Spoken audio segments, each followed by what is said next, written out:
ولما فصلت العير قال أبوهم إني لأجد ريح يوسف لولا أن تفندون قالوا تالله إنك لفي ضلالك القديم فلما أن جاء البشير ألقاه على وجهه فارتد بصيرا قال ألم أقل لكم إني أعلم من الله ما لا تعلمون قالوا يا أبانا استغفر لنا ذنوبنا إنا كنا خاطئين قال سوف أستغفر لكم ربي إنه هو الغفور الرحيم فلما دخلوا على يوسف آوى إليه أبويه وقال ادخلوا مصر إن شاء الله آمنين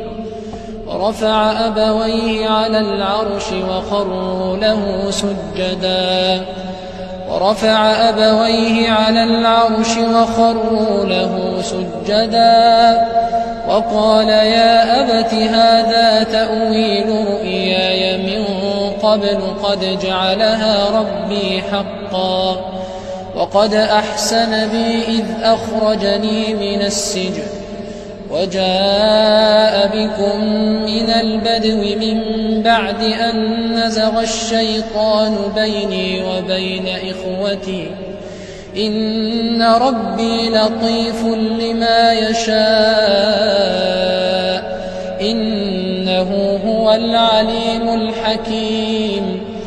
رب قد آتيتني من الملك وعلمتني من تأويل الأحاديث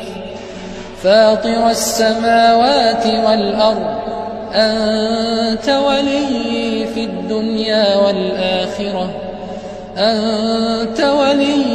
الدنيا والآخرة توفني مسلما وألحقني بالصالحين ذلك من أنباء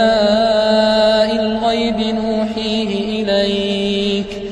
وما كنت لديهم إذ أجمعوا أمرهم وهم يمكرون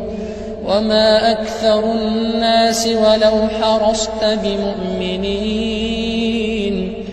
وما تسألهم عليه من أجر إن هو إلا ذكر للعالمين وكأي من آية في السماوات والأرض يمرون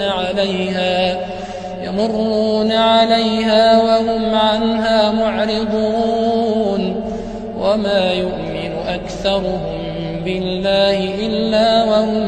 مشركون أفأمنوا أن تأتيهم غاشية من عذاب الله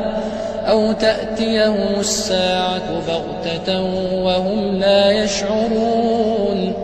قل هذه سبيلي